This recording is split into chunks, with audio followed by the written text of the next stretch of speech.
Good morning, students. Now we are starting with our chapter number 5 that we will finish today.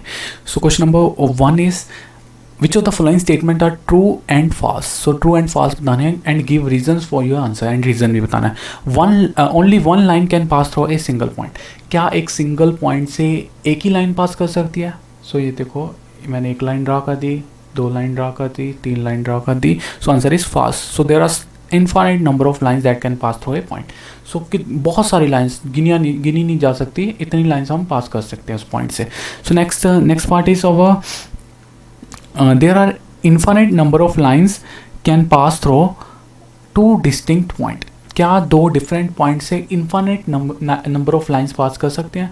सो इन दो से point है A and second point है B. इन दो points में से सिर्फ एक ही लाइन पास हो सकती है.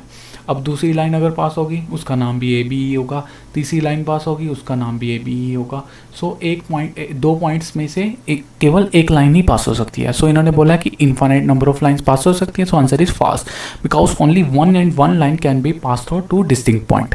So third part is a terminator line can be produced indefinitely on both side. क्या एक टर्मिनेटर लाइन क्या होती है? क्या एक लाइन जो खत्म हुई है, suppose this is terminator line, ये ए पॉइंट पे खत्म होगी, दूसरे पॉइंट पे बी पे खत्म होगी. क्या इसको हम इनफाइनाइटली प्रोड्यूस कर सकते हैं? यस. इसको हम यहाँ पे इधर से भी एक्सटेंड कर सकते हैं, इधर से भी हम इसको एक्सटेंड कर सकते हैं. तो answer is true because a terminator line can be produce on both side infinitely.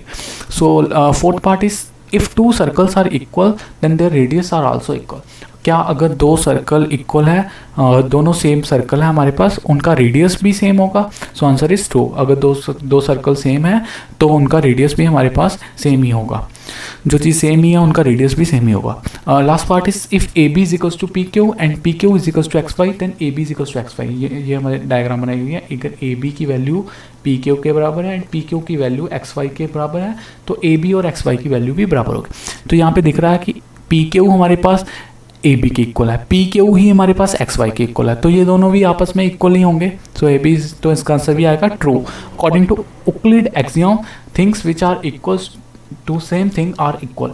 So Euclid एक हमारे पास साइंटिस्ट का नाम है. उसने दो चीज़ें दी थी. एक दिए थे उसने पोस्टुलेट दिए थे, मतलब उसके फ़ायदे दिए थे यहाँ पे जो भी हम यूज़ कर रहे हैं, एंड एक दिए थे उसने एक्सियम दिए थे. सो उसके अकॉर्डिंग अगर दो चीज़ें इक्वल दिख रही हैं तो थर्ड थिंग भी अगर उसके इक्वल ही होगी, अगर वो दोनों चीज़ें इक्वल है. सपोज ये दोनों चीज़ें इक्वल है एंड ये दोनों चीज़ें इक्वल हैं तो आपस में दोनों चीज़ें तीनों ही इक्वल होंगी. सो हमारे पास क्वेश्चन नंबर 2 है. Question number 2 is give a definition for each of the following terms. So इसमें डेफिनेशन देनी है and the other terms that need to be defined first. What are they and they how might you define it. So इनकी definition देनी है हमने. First is your parallel lines. Parallel lines क्या होती हैं? सो इस तरह से लाइंस जिनका कोई कॉमन पॉइंट नहीं होता. Two lines having no common point are said to be parallel line. Undefined term क्या है इसमें? That is the distance between the two lines are constant.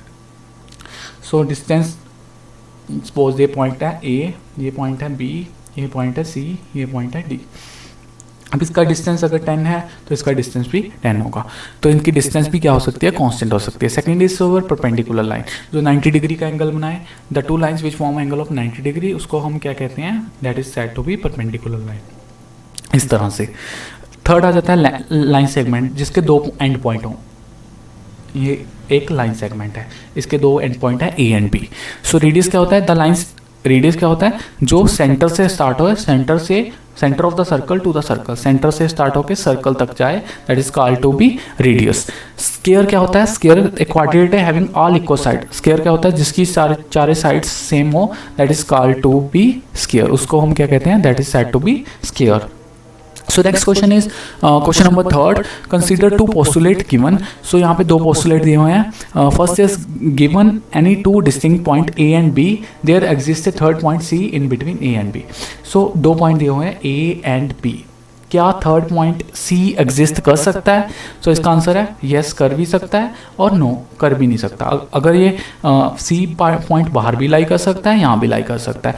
सो यहाँ पे सेकंड पॉइंट है there exist at least 3 point on that are not on same line.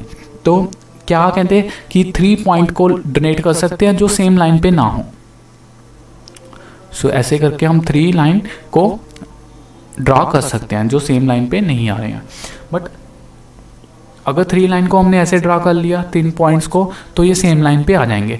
तो कर भी सकते हैं येस और नो। सो इस क्वेश्चन में क्या दिया हुआ है, do this postulate contain any undefined term, तो इसका आंसर आएगा so this contain several undefined term. वो हमें बता ही नहीं रहे कि सी पॉइंट को हमने यहाँ पे लेना है या बाहर लेना है। जो थर्ड पॉइंट है सेकंड पार्ट में थर्ड पॉइंट है उसको बाहर लेना है या उसी लाइन पे लेना है, उस ये हमारे पास अनडिफाइंड टर्म्स होगी।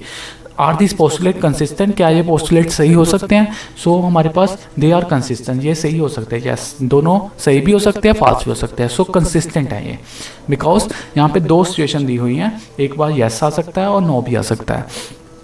सो उसके बाद हमारे पास do they follow Euclid postulate, क्या ये यूक्लिड के पोस्टुलेट हैं? Explain this postulate do not follow Euclid postulate. So ये साइंटिस्ट के पोस्टुलेट नहीं है बल्कि ये उसके एक्सियोम है। मैंने अभी बताया था कि जो यूक्लिड ने दो चीज़ें दी है, एक पोस्टुलेट दिए हैं, एक दिया है एक्सियोम दिए हैं। सो ये पोस्टुलेट में नहीं आते, ये एक्सियोम में आते हैं।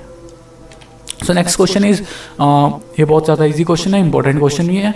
If a point C lies between 2 point A and B, अगर सी पॉइंट हमारे पास ए एंड बी पॉइंट के बीच लाई कर रहा है, तो ए सी और बी सी की वैल्यू सेम है। ए सी और बी सी की value, A C is equals to क्या दिया हुआ है? B C. सो प्रूव करना है A C is equals to half A B, ये चीज़ हमें प्रूव करनी है। अब हमने क्या किया, हमने add A C to both side, दोनों साइड ए सी ऐड कर दिया। सो हमारे पास दोनों साइड ए सी ऐड किया, A C plus A C is equals to B C plus A C. So A C plus A C कितना हो गया? 2ac। B C plus A C कितना हुआ? ये बी सी है यहाँ तक हमारा, और ये हमारे पास ए सी है, ये दोनों मिलके क्या बन गया? ए बी बन गया। सो यहाँ पे हमें ए C is equals to 2 multiply में, उधर जाके क्या हो जाएगा? डिवाइड में। सो ये चीज़ हमारे पास प्रूव हो गई। Next question we will do in our next video.